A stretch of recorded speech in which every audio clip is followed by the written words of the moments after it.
Upper body defenses and counters. A bit of new material, and I'll show it first on the camera dry, then I'll bring my friend Steven in to lend some context to it so that you can really see what it looks like. Because again, defenses tend to be subtle movements, and without someone throwing punches at me, you really don't pick up kind of the nuances of things. So what we're gonna work on, slips is the name, okay?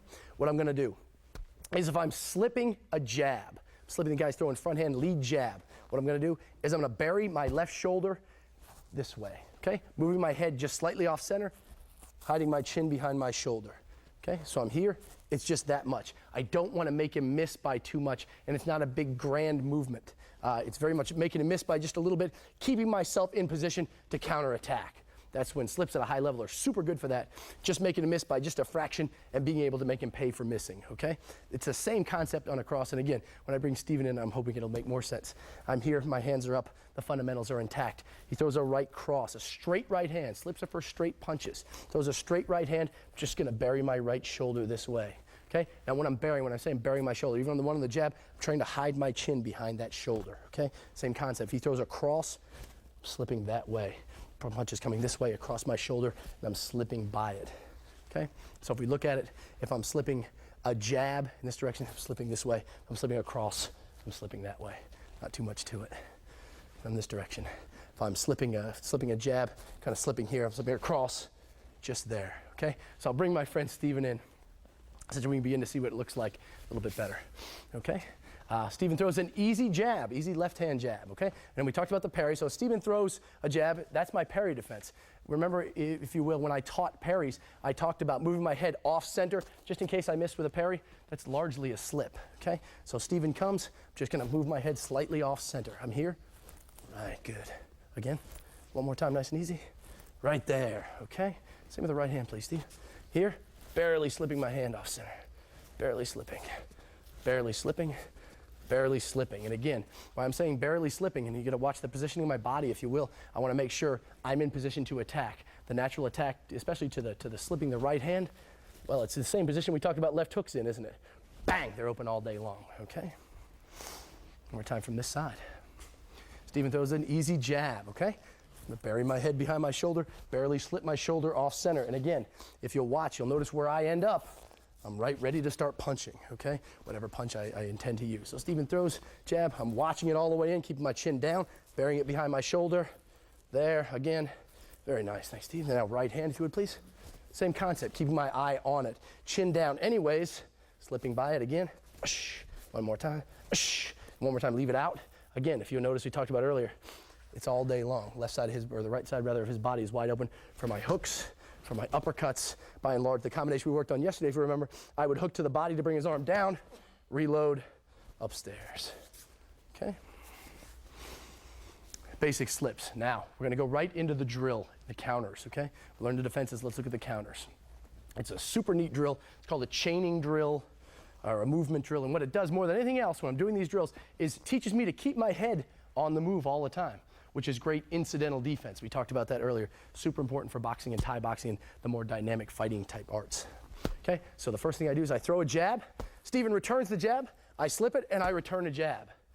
Next part of the drill is I fire a cross. Steven returns it, I slip it, and I return it, okay?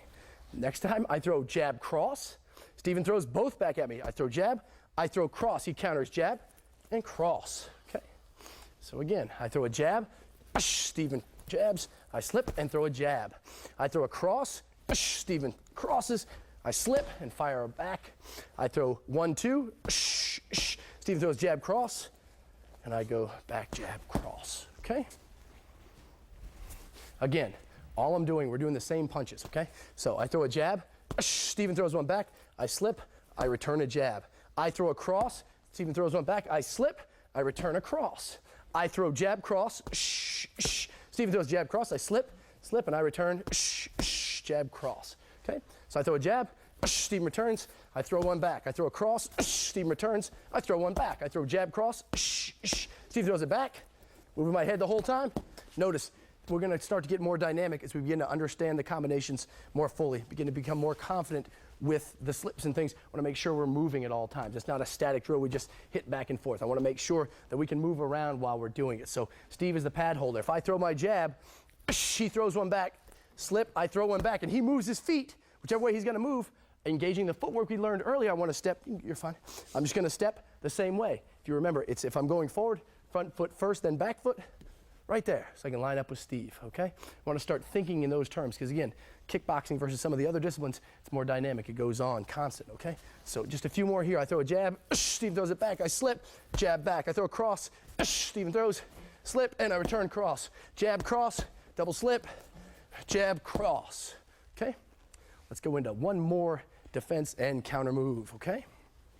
So, Steven throws a cross, I parry, I bob and weave, the natural punch coming.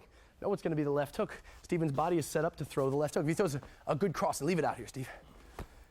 Again, if you begin to notice, begin to look at what you're supposed to be looking for, it's obvious Steve's next punch would be a left hook for maximum delivery. Come through with a left hook. That's what his body's set for after a cross. So after Steven throws the cross and I parry it, I know the left hook's coming. I step to the outside, bob and weave. My combination is cross, hook, cross, okay? So Steven throws a cross, I parry, I bob and weave, okay? Make him pay for missing, okay? As boxers tend to say. Okay, so Steven throws cross, underneath, okay?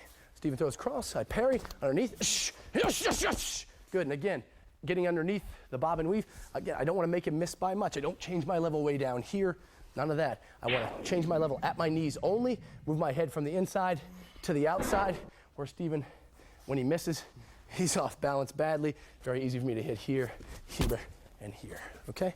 One more time, or a couple more times actually. So Steven throws his right, I parry, shove underneath, make him pay for missing. Steve throws his right, good, let's go another angle. One more time. Thanks, Steve. Upper body defenses and counters.